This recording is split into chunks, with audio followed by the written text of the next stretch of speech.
Halo teman-teman, selamat datang di Retorika Podcast. Kayaknya kurang afdol nih kalau kita belum kenalan sama yang ada di sini. Perkenalkan, nama saya Muhammad Afi Rizky. Nama saya Rizky Oleh Akbar. Nama saya Fikri Nur Salam.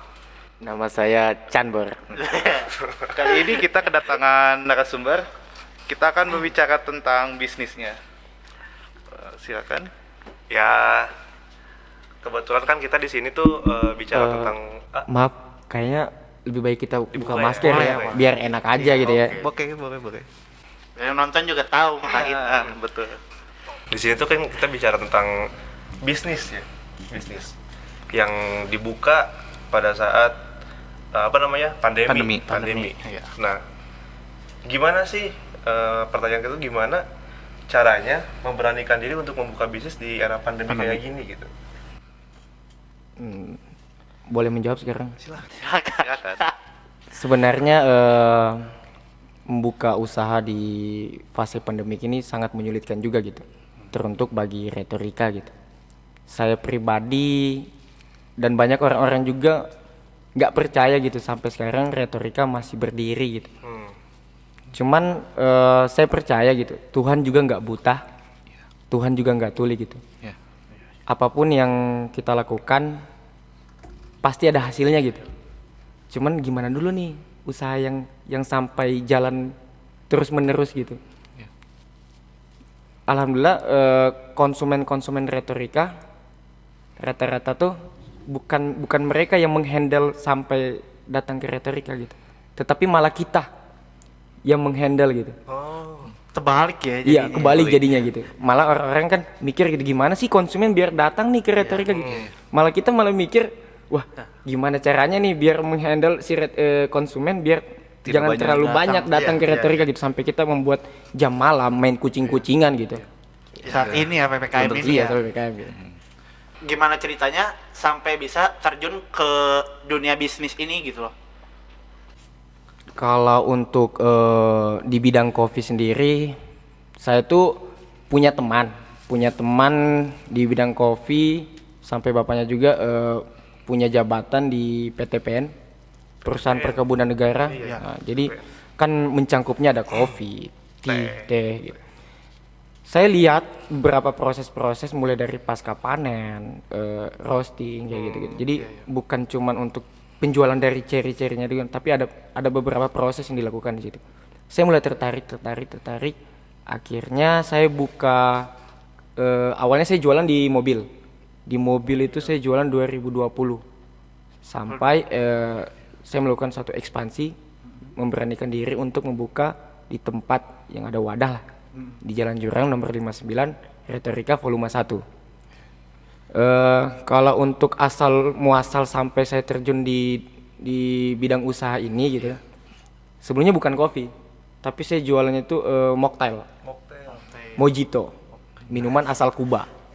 Cuman kalau di Kuba jatuhnya koktail, pakai alkohol. Alkohol. Karena kita di sini mayoritas alkohol kan.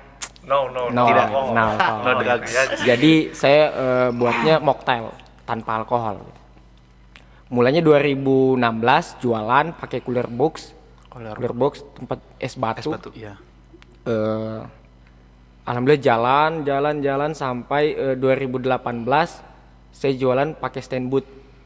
Jadi bertahap dari cooler box sampai stand booth saya jualan di kantin. 2019 saya beli mobil menunggu restorasi.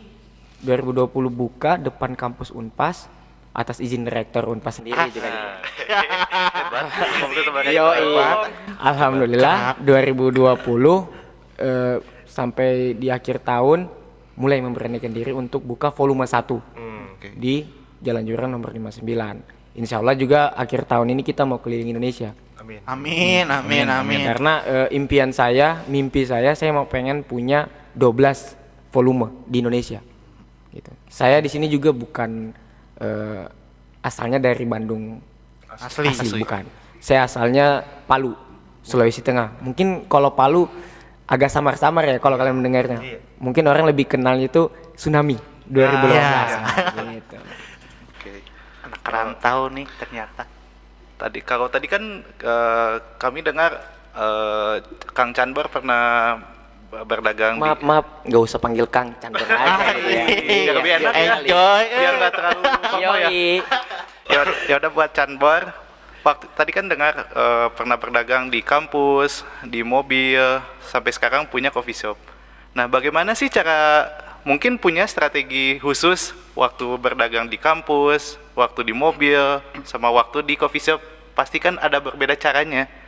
Nah, bagaimana? Kalau untuk berbeda itu bisa dibilang iya, bisa dibilang tidak juga gitu ya. Soalnya saya orangnya mengalir. Saya merantau tuh sudah hampir masuk 10 tahun lebih, masuk 11 tahun gitu. Lama juga. Ya karena saya pribadi orangnya besarnya di jalan gitu kan, ketemu dengan tipikal orang-orang yang berbeda-beda gitu kan. Jadi banyak suatu permasalahan, suatu ujian di jalan. Alhamdulillah kayak gini, saya ngobrol, saya baru kenal kalian juga nggak terlalu lama gitu kan. Alhamdulillah nggak punya skat per skat gitu, nggak punya benteng pribadi gitu. Saya orang yang mengalir gitu. Kalau untuk konsep sampai bisa strategi bisa jualan sampai kayak gitu kan, sampai di tahap inilah.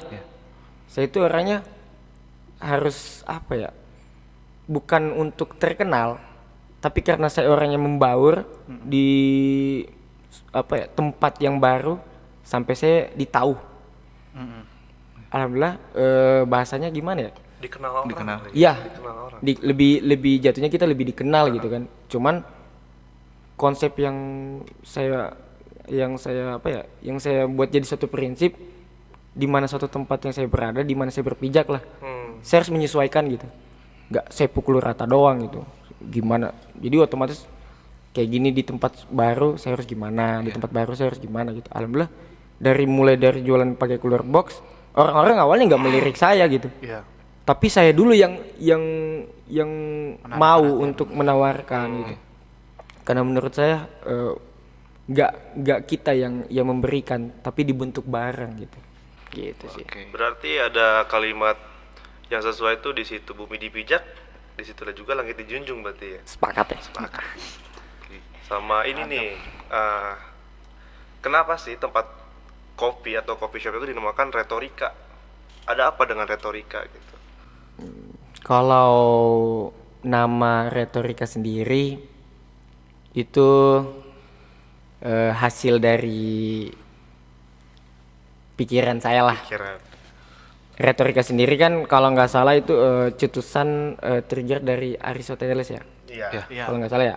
Kalau anak ilmu komunikasi pasti pelajari juga gitu perihal retorika. Retorika sendiri kan seni dalam berkomunikasi. Iya, betul. Persuasi penyampaian, bagaimana si A menyampaikan ke si B bisa paham nih. Iya, pesannya nyampe. Pesannya nyampe gitu. Alhamdulillah konsep ini sampai sekarang kita menjunjung tinggi itu lah. Iya. Hingga kenapa kayak tadi pertanyaan awal gitu kan, gimana cara menghadapi atau strategi di masa pandemik ini gitu Iya. kan. Ya kayak gitu, karena kita di retorika beda seperti coffee shop yang lain gitu. Kita memiliki konsep retorika sendiri gitu, yang namanya retorika gitu. Paham nggak? Paham ya? Jadi retorika sendiri dalam berkomunikasi, di mana setiap konsumen yang datang, kita bukan cuman ini dia mesan bayar terus kita ngasih, enggak. Lebih tepatnya mereka kembali lagi ke rumah gitu. Iya. Lebih banyak kita belajar, bukan kita mengajar gitu, tapi sama-sama belajar gitu. Banyak hal yang baru gitu. Berarti lebih tepatnya konsepan retorika itu adalah back to home atau menyediakan rumah bagi siapapun atau gimana? Ya bisa dibilang seperti itu gitu. Soalnya kan yang datang ke retorika juga kan nggak langsung pesan langsung bayar gitu. Iya, Enggak. iya. Malahan saya ngomong ke konsumen retorika gitu. Kalian datang ke sini nggak harus beli. Nggak harus beli. Menurut saya kaya hanya bonus gitu. Iya. Wallah. Betul. Karena menurut saya tujuan saya sih mati sih. Iya. Bukan untuk perihal kaya hanya bonus. Uang memang uang nggak segalanya, tapi kita butuh uang gitu. Jadi menurut saya ada aja saja jalannya gitu. Yang penting kitanya mau atau enggak gitu. Gimana sih cara dapet si konsumen tuh loyal terhadap retorika tuh? Jadi kayak misalkan dia datang sekali tapi nagih bakal datang terus ke sana gitu. Kalau untuk perihal konsumen yang loyal, untuk mempertahankan ya Ya, berarti ya. dipertahankan jatuh. Kembali lagi gitu. Jadi sebenarnya obrolan kita ini kalau untuk mempertanyakan perihal retorika sendiri itu kayak cuman dalam bola aja gitu. Cuman muter-muter aja di situ aja topiknya gitu. Karena kembali lagi retorika sini dalam berkomunikasi bagaimana caranya kita berinteraksi, apalagi kita kan makhluk sosial ya. Kita nggak bakalan hidup sendiri di dunia ini. Jadi konsumen yang saya analisis gitu di retorika sendiri, mereka itu butuh, karena nggak cuman semerta-merta kopi doang gitu. Kopi juga butuh teman diskusi gitu. Ya nggak mungkin ngobrol sama setan ya. Betul nggak? Jadi iya, alhamdulillah juga anak-anak yang di retorika juga paham untuk menempatkan dirinya gitu. Jadi banyaklah hal-hal yang kita pelajari perihal dewasa. Kalau menurut saya dewasa itu nggak stabil tapi labil. Kan banyak orang-orang yang menerka-nerka dong. Apa sih maksudnya? Nah, kalau bisa datang aja ke retorika. Iya. Mau nanya juga, kenapa lebih memilih membuka usaha coffee shop nih dibandingkan dengan usaha yang lain? Sedangkan kan kalau lihat di media sosial nih, ada juga yang menjual pakaian thrifting ya, thrifting lagi rame, ataupun apa ya, bisnis yang lain gitu. Kenapa harus bukan harus, kenapa lebih memilih coffee shop? Coffee shop itu. Kalau pertanyaannya kenapa sampai memilih coffee shop gitu? Sebenarnya lebih tepatnya sinkronisasinya dengan nama ini retorika gitu. Menurut saya telat untuk mengambil tindakan ini. Kenapa sampai baru sekarang gitu mainnya di coffee shop gitu kan? Menurut saya kopi itu lebih kompleks lah. Jadi banyak hal untuk didiskusikan gitu. Jadi tepat sasaran ketika namanya juga berretorika gitu. Jadi kenapa saya memilih untuk usaha kopi, untuk kopi, jadi membuat satu coffee shop, menurut saya tepat. Dalam artian tepat itu di mana kopi sendiri nggak dinikmati untuk sendiri gitu. Oke. Tapi dia butuh teman diskusi gitu. Lebih afdolnya lah. Lebih afdolnya mungkin rokok ada juga lah, cuman lebih afdolnya ada teman diskusi lah. Iya. Bukan sekedar Iya. ngopi aja tandanya. Kopi itu secara objektif kopi itu pahit titik gitu. Betul. Di mana-mana teman-teman yang punya komunitas kopi yang berinteraksi, perihal diskusi, obrolan-obrolan tentang kopi. Kopi itu pahit titik. Tapi secara subjektif kopi itu banyak nalarnya gitu. Perihal indera perasa lidah kita gitu. Ketika kopi dirasa wah mungkin saya cocok, mungkin sama onta nggak cocok gitu kan, nama ini ya. Nama apa? Iya, saya kenal onta udah lama juga gitu. BTW itu sebutan saya ya. Jadi kenapa sampai dibilang luas? Karena subjektif itu gitu. Dari yang dia nggak suka tapi saya suka, ada juga yang dia suka tapi saya nggak suka gitu. Timbul lah suatu diskusi tanpa mereka sadari, makanya punya hashtag tuh di retorika. Mari beretorika di retorika. Benar. Tapi mereka tanpa sadar gitu, mereka lagi beretorika di retorika gitu. Dengan segelas kopi gitu. Ada momentum sendiri nggak sih kalau pengen buka usaha tuh kayak coffee shop? Momentumnya kan lagi, ya kalau menurut saya sih lagi begini tuh cukup berani ya buat buka coffee shop di era pandemi. Jadi ada momentum nggak sih kalau buat usaha tuh? Strategi atau Ya, gimana? momentumnya sih. Saya juga nggak jalan sendiri gitu. Lebih dari 3 lah, seingat saya, anak-anak atau konsumen yang datang ke retorika. Alhamdulillah saat ini mereka sudah berjalan dengan jalan ninjanya masing-masing gitu. Yaitu buka coffee shop juga gitu. Iya. Menurut saya orang yang berhasil itu yang memanfaatkan suatu momentum. Jadi, kan dia punya rasa penasaran dalam diri dia gitu, hingga dia muncullah cetusan atau trigger gitu. Mungkin karena dia nggak mau minta sama orang tua gitu kan. Dan sampai saat ini bukan saya menggurui mereka atau membina gitu, cuman lebih tepatnya bahasanya kita mengontrol gitu, sama-sama mengontrol gitu. Dimana ketika ada yang minus kita saling memberi mengisi lah. Saya juga ngomong ke mereka gitu, walaupun nama coffee shop yang mereka buat itu bukan retorika, tapi retorika itu butuh di dalam usaha-usaha coffee shop gitu gitu. Kalau kayak untuk usaha-usaha di bidang lain selain coffee shop gitu, ya menurut saya belum paham gimana cara untuk mengolah strateginya itu. Tapi kalau untuk usaha minuman, ya intinya yang punya tempat untuk kita bisa ada lingkaran untuk duduk gitu, otomatis butuh retorika di tengah-tengah itu. Nah, satu lagi nih. Kan katanya mau ada 12 volume di retorika ya. 12 volume. Ketika 12 volume itu sudah terrealisasi, volume pertama nasibnya gimana? Maksudnya gimana sih biar Nih 12 volume kan, misalkan bikin cabang di tiap kota. Di volume pertama kan benar-benar historis banget gitu. Apakah ditinggalkan atau emang gimana? Sama Canbor sendiri ya gitu. kalau untuk ditinggalkan enggak. Cuman alhamdulillah sebelum ada pertanyaan ini mungkin sudah banyak pertanyaan itu udah muncul sama saya gitu. Dan saya juga bertanya juga pada diri saya gitu. Ini namanya ini kan lagi fase menanam. Ya. Perihal memetik itu kapan waktunya, cepat atau lambat kita yang menentukan gitu. Tergantung usaha kita gimana gitu. Menurut saya udah bukan menurut saya ralat. Cuman saya udah mengatur strategi ini sudah sematang-matangnya. Tapi kan nggak menentu itu akan berjalan mulus. Sepakat nggak? Pasti ada mungkin ada yang ke sana, yang ke kanan, ke kiri gitu.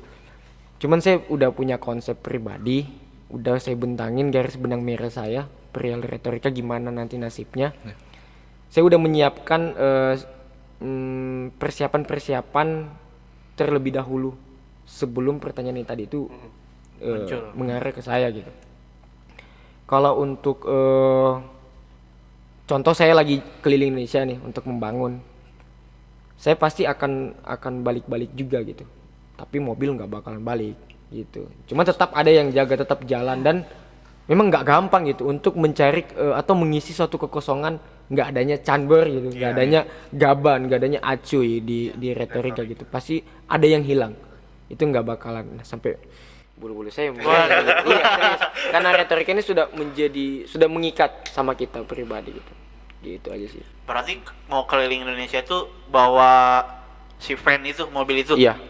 Mobil lebih tepatnya bersejarah. hijet sih, mobil-mobil tua gitu. Iya. Bersejarah sekali ya. Kang Canbor, kalau tidak keberatan boleh nanya juga suka dukanya nih waktu buka usaha coffee shop gimana? Kalau suka dukanya lebih banyak sukanya sih. Wih. Iya serius. Iya, Karena gini, duka tuh ada ketika kita lebih apa ya? Apa namanya? Lebih kayak contoh kayak ada yang pergi meninggalkan gitu kan. Kita lebih berlarut-larut gitu. Tapi kalau menurut saya kita lebih banyak menikmati di retorika itu sendiri gitu. Kalau dibilang kan kita kerjanya tuh, kalian tahu sendiri retorika itu bukannya 24 jam. Betul. Bukannya 24 jam. Kalau dipikir, wah, kapan istirahatnya gitu.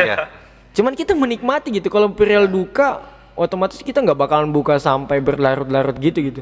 Alhamdulillahnya duka tetap ada. Saya nggak bakalan munafik, nggak bakalan pungkiri. Cuman kalau perihal dipertanyakan dukanya gimana, karena kebanyakan Sukanya. Lebih banyak suka. double banyak sukanya, jadi dukanya ketutup sama sukanya gitu aja sih. Keren sih itu. Iya. Keren. Jadi gak ada berduka sama Ya, sekali. saya punya pesan nih, kalau orang-orang yang melakukan apapun, bukan cuma di coffee shop gitu. Iya. Kerjalah itu, pakailah hati. Apapun gitu. Mau melakukan sesuatu, kita kerjalah pakai hati. Jangan pakai otak dan pakai otot gitu. Karena ketika pakai hati, otot sama otak itu mengalir, mengikuti. Tapi kalau cuma mengandalkan otot nih, kita misalnya kerjanya yang berat-berat gitu. Pasti kalau hati bilang capek ya capek, walaupun ini kekuatan masih kuat gitu. Mau yang kerjanya yang banyak mikir gitu kan. Tapi kalau nggak pakai hati, capek juga gitu. Jadi menurut saya kerja itu pakailah hati. Karena otak sama otot itu akan mengikuti aja gitu. Ngalir. Biar gak kena mentalnya juga. Yoi. Berarti akhir tahun sekarang insya Allah udah berangkat keliling Indonesia. Insya Allah rencananya. Malahan rencana sebenarnya itu 2020 akhir kemarin kita keliling Indonesia gitu. Cuman karena saya pikir nggak bisa kita tinggalin Bandung sebelum ada volume 1 di Bandung gitu. Oke. Saya juga rencana juga kalau untuk keliling Indonesia, saya nggak mau, contoh nih, saya di Jawa Tengah saya pengen buat volume 2 gitu. Saya nggak mau pengen buat volume 2 itu di kota-kota yang sudah besar. Contohnya di Jawa Tengah, Jogja, Malang, bukan Malang, Malang Jawa Timur ya. Semarang. Jadi kota-kota yang gede gitu. Saya nggak mau buka-buka kota-kota yang di tempat yang gede gitu. Karena menurut saya mau pengen buat retorika itu sebagai magnet. Kalau semua orang pasti kalau mendengar ini gak bakalan ada yang percaya gitu, karena orang butuh action gitu. Taunya hasil aja. Iya, orang taunya lihatnya wah hasil doang gitu, nggak bakal lihat perjuangan kita gimana gitu. Sampai buktinya juga sampai saat ini orang nggak bakalan lihat gimana awal muasal saya jualannya gimana gitu aja. Cuman saya tetap percaya aja, saya sistemnya bodo amat gimana caranya. Saya udah jalan dengan garis benang merah yang sudah saya bentangin, udah nggak usah neko-neko untuk dengar kanan kiri. Cuman tetap idealis tapi jangan idealis banget. Idealis bisa membunuhmu. Bukan merokok aja berarti yang bunuh ya. Iya. Ya. Untuk rencana kedepannya kan tadi kita udah bicara tentang mobil van, keluar kota, keliling Indonesia. Bakal ada finishnya nggak gitu? Dan di kota mana? Kota mana finish? Kalau untuk konsep atau rute yang kita buat itu start di Bandung, finish di Bandung. Cuman gini, banyak orang yang bertanya gitu, baru kau nih jualan atau keliling Indonesia hanya jualan kopi doang gitu. Sampai orang tua saya juga bertanya gitu kan. Ayolah, maksudnya mendingan beresin kuliahmu, kan saya sekarang lagi tugas akhir, alhamdulillah, doain ya. Amin. Jadi menurut saya orang belum paham maksud tujuan saya ini apa gitu. Sampai ada yang bertanya sukses gimana, nanti kalau berhasil gimana. Berarti patokan mereka itu hanya uang. Uang gak ada habis-habisnya. Saya cuman menjawab dengan guyonan saya ngomong gini aja, tujuan saya itu mati. Tujuan saya mati. Mungkin orang lihat penampilan saya aja gitu, gimbal gitu, wah otomatis fix narkoba gitu kan, narkoba gini. Cuman alhamdulillah saya nggak, itu aja kembali lagi, saya bodo amat orangnya, saya nggak mau peduli. Saya nggak mungkin kan bongkar dapur saya, saya sholatnya gini loh, saya gini, saya melakukan gini, kan nggak mungkin. Ria gitu. dong ya, ria. Udah cukup saya aja yang konsumsi dengan Tuhan, udah gitu, nggak perlu mereka yang tahu gitu. Cuman kalau untuk dibilang titik finishnya kapan itu, nggak ada bakalan kecuali saya mati, gitu doang gitu.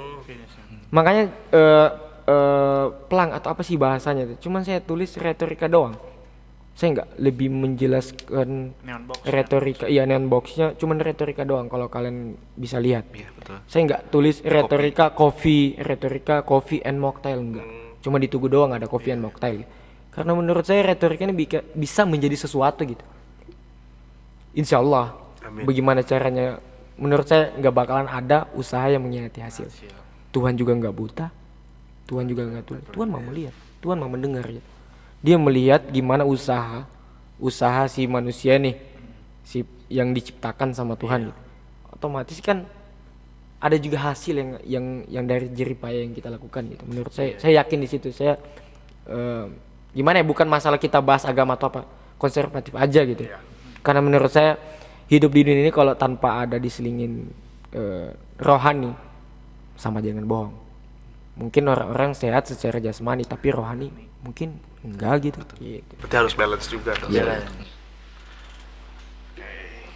Kalau bisa nih ceritain juga waktu awal mula secara detailnya ya, awal mula buka coffee shopnya. Jadi ada buat motivasi nih buat orang-orang ya pendengar yang pingin juga buka coffee shopnya, barangkali mau berbagi juga.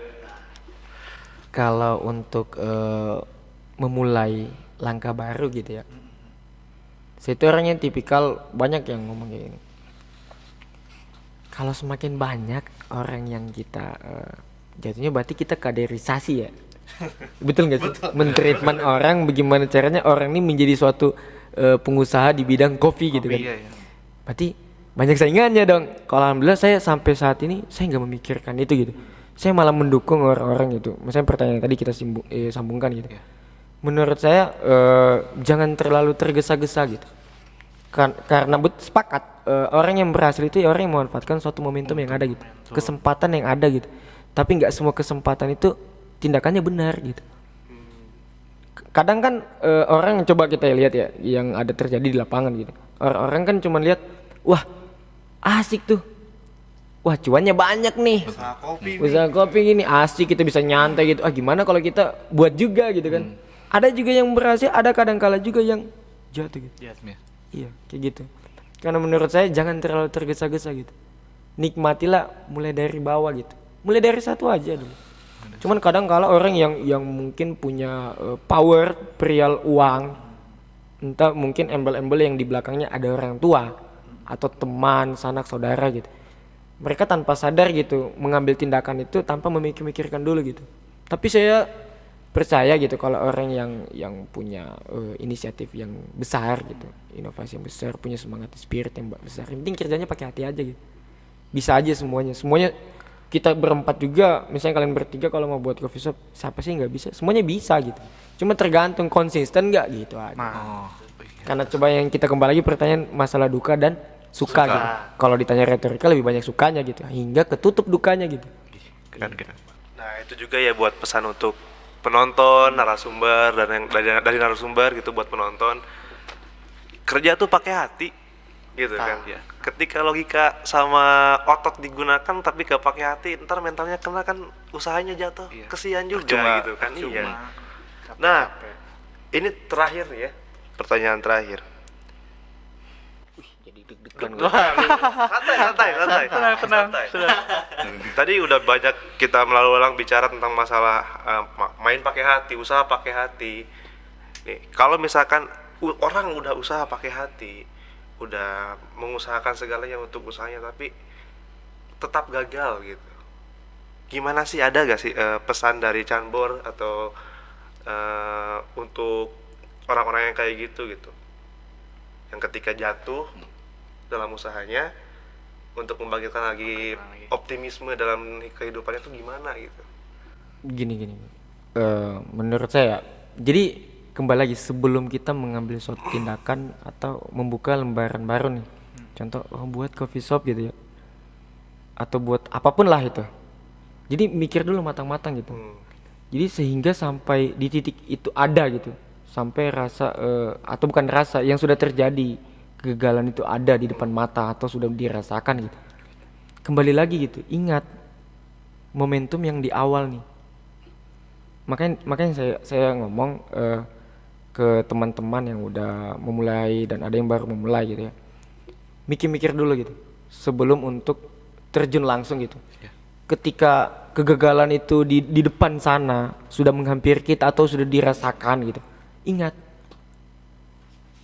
dulu nih, ingat di awal apa maksud tujuan kita gitu. Karena menurut saya nggak ada yang nggak bisa gitu. Walaupun kegagalan, kalau mau saya ceritakan, saya tuangkan semua masalah duka tadi itu gitu tentang retorika, banyak hal gitu, banyak hal yang saya rasakan sampai air mata ini udah bercucuran juga gitu. serius saya di retorika itu bertiga. Saya sebagai bisa dibilang bapak bagi mereka gitu. Saudara-saudara saya, bukan alhamdulillah gimana ya, mereka anak yatim dua-duanya nggak punya ayah, dan saya merasa saya sebagai ayah mereka walaupun sepantara umurnya gitu. Cuman saya mengajar mereka untuk berdikari gitu. Jadi saya kembali lagi ingatin sama teman-teman yang mau terjun langsung gitu, ketika merasakan kegagalan di depan sana gitu, ingat lagi gitu momentum awal gitu, tujuan dan maksudnya kau masih dari awal nih gimana gitu. Jadi lihat nih prosesnya gitu. Menurut saya pasti ada give up, bangkit gitu.